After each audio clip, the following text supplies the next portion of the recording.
Well, ladies and gentlemen, thanks very much for the invitation to speak to you this evening.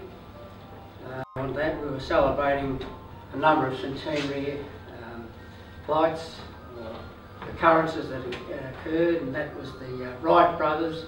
They first flew in 1903, and then Blériot, he crossed the English Channel in 1909 in a Blériot. The first flight in England was done in 1909 by a chap called Cody in a Cody aeroplane. At the time, there are a number of things going on in Australia in aviation by a number of enthusiasts. And you had George Taylor, who built a glider, and that was at Narrabeen near Sydney. Then you had Harry Houdini, who was flown at Diggers Rest, and he's credited with flying the first powered flight in Australia in 1910. John Dugan, an Australian, in an Australian-built aeroplane, and he flew on the 16th of July 1911. Defence were looking at aeroplanes at a time for their military environment. Also back at that time, you had people like Sir George White. He built a considerable empire in tramways and railways, but his baronetcy in 1904 was due to as much as his philanthropy as his financial achievement. He founded the Bristol Tramway and Carriage Company and became the managing director of the Colonial Aeroplane Company in May 1910. The Bristol Box Kite, which you see here, and this is Sir George here in his latter years, first flew on the 31st of July 1910. And his company was the first in forming a production line for building aeroplanes. Kites were made. There were 21 standard box kites, and that's with equal wingspan, and there were 55 military kites with the extension on the wing. That one you see there is a standard type because it's got the wingspan is the same above and below. Now Hamilton, when he came out to Australia, his flights in Altona were photographed, and that's just one of them in the Altona, local Altona paper. And he did flights down to Geelong and a number of other firsts. He carried his wife as one of the first passengers in an aeroplane in Australia, and they did some photography from the aeroplane as well. Some of the shots of the early days at Point Cook, taxiing across the ground. And there's just a typical shot of a Bristol Box Kite. That's Major General Gordon going for flight with Eric Harrison as the pilot, and that was taken about the first week after the 1st of March, when the Army were wanting to see aeroplanes fly. So his suit and tie and all that, compared to Harrison with his hat on back to front and his coat on to keep the wind out. But it was a very windy day when they flew, and he was very lucky to get a ride, actually, when you read the newspaper accounts. Defence bought one military box kite as an elementary trainer, along with 2 Deeper Deucens and 2 BE-2As. So that was our first 5 aircraft that were at Point Cook from the week of the 1st of March 1910, 1914 I should say. And it was Eric Harrison and Lieutenant Henry Peter, who were the guys who were the instructors at the Central Flying School at Point Cook. It was Harrison who performed the first flight in a military aeroplane on the 1st of March 1914. Now I come to a bit more to the present, and that I could see that the 100th anniversary of that occasion was going to come up very shortly, and that what better way to commemorate that occasion than to have a military Bristol Box Kite there for the 1st of March. Talk about all this with my good colleague and friend engineer Jeff Matthews, and we decided that we could build a Bristol Box Kite, and so we had as the aim of our project to design and construct an airworthy, safe, reliable and easily maintained replica of a Bristol military box kite, and that this aeroplane will be available to commemorate 100 years of military aviation in Australia. So how are we going to achieve this? Well, our first budget estimate was $70,000, and there was no defence money around at the time. The museum's on a pretty tight budget, and so we thought the best way to get this money might be through sponsorship. Years to build, and we started cutting wood in April '06. An example of the number of bits and pieces that were needed to be made for the aircraft. All these fittings are mainly strut and boom fittings, and it's all made out of material called 4130, which is a high tensile steel. Generally, back in those days, 100 years ago, most of the fittings were made out of mild steel. You see some of the timber work going on. You've got an elevator here and fitting onto the back end of a wing. All the wood that you see in the aircraft is made out of spruce, except the lower part, which is the undercarriage and the struts, which you'll see in a minute, they're all made out of mountain ash. The material you'll see here covering the wing is a polyester, and it's very simple to apply. You just put a glue on the ribs, you put your material over the rib, and then you use an iron to shrink it to get it to the correct tautness. And here you see the elevator, and behind that is the foreplane, which is the piece right up the front. Typical fitting of a strut going into a socket, and all the different bracing wires coming up to the fitting.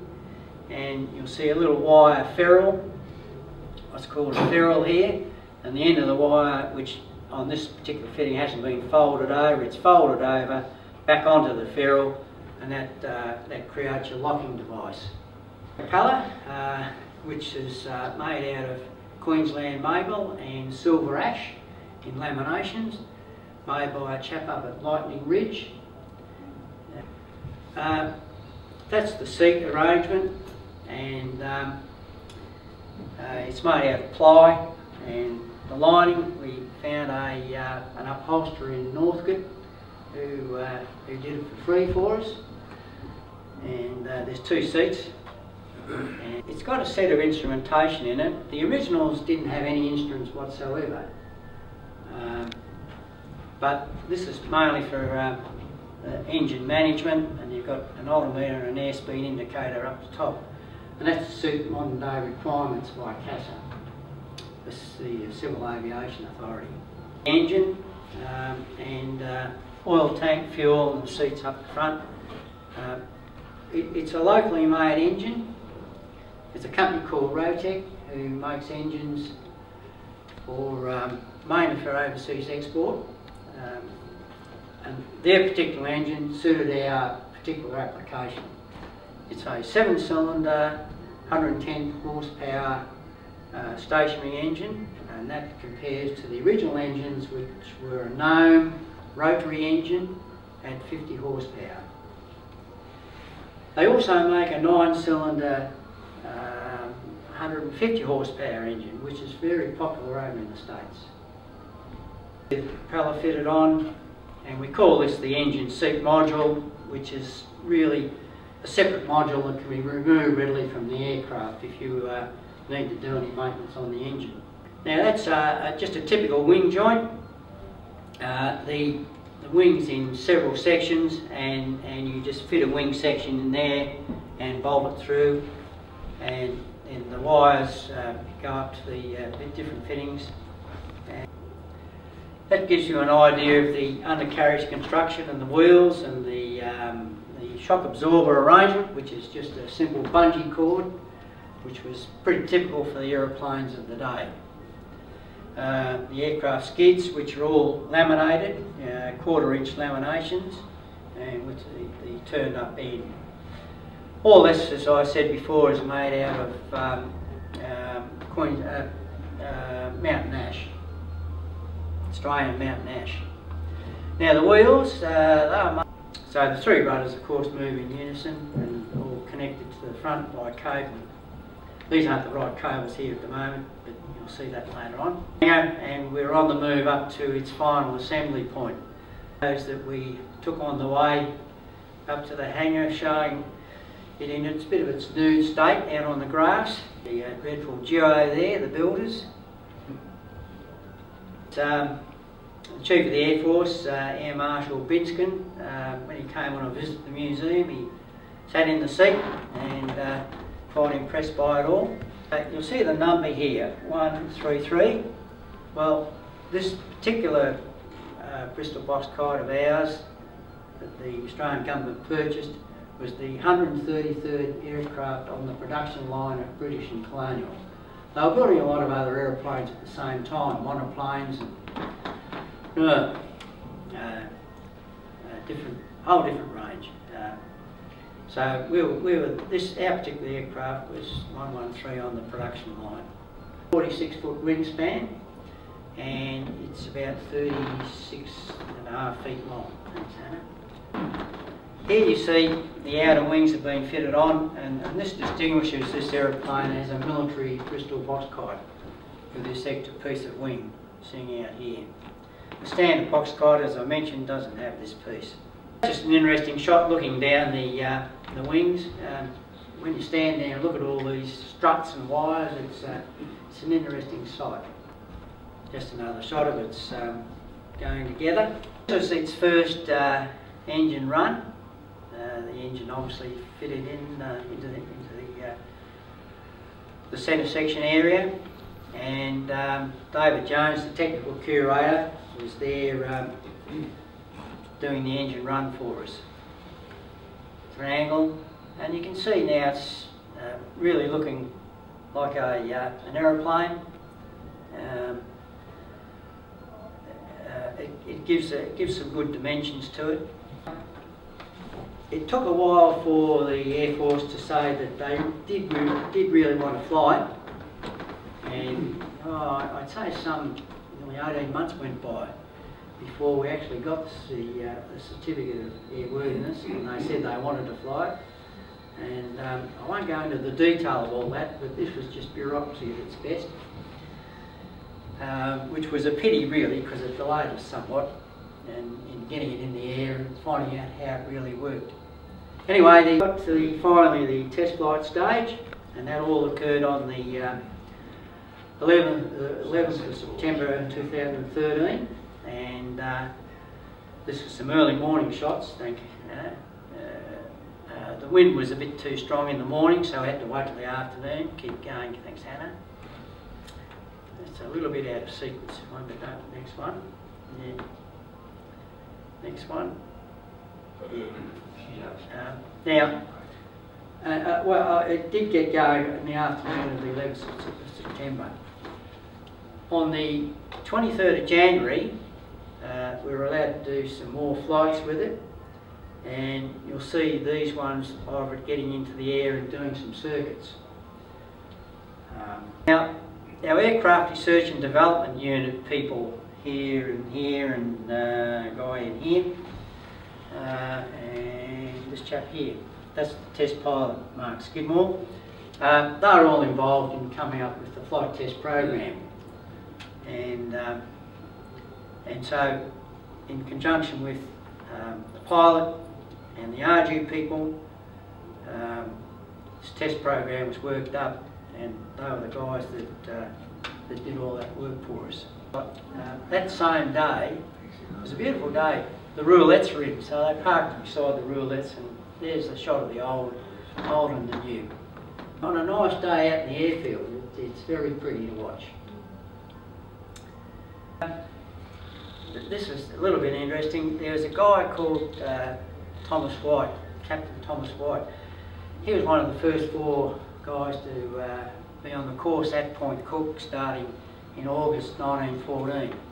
And the 4 of them graduated, but unfortunately, that little picture you see down there, he had an incident where he went too close to the hangar and couldn't get it up in the air again, and he pranged into the hangar. So He said, well, I'm being nice, I was trying to get it close to the hangar so the mechanics didn't have to walk too far to put it away. There you go. Anyway, if you go to the next slide, it's probably a little bit difficult to read, but that's his part of his logbook when he was doing solo flights. And you can see they're all on CFS3 at different times and different durations of 30 minutes, 12 minutes, 15 minutes and so on. Different heights of 200 feet, 100 feet. And that's his incident up there where he crashed into the hangar. So that comes to the end of the little presentation. But before you come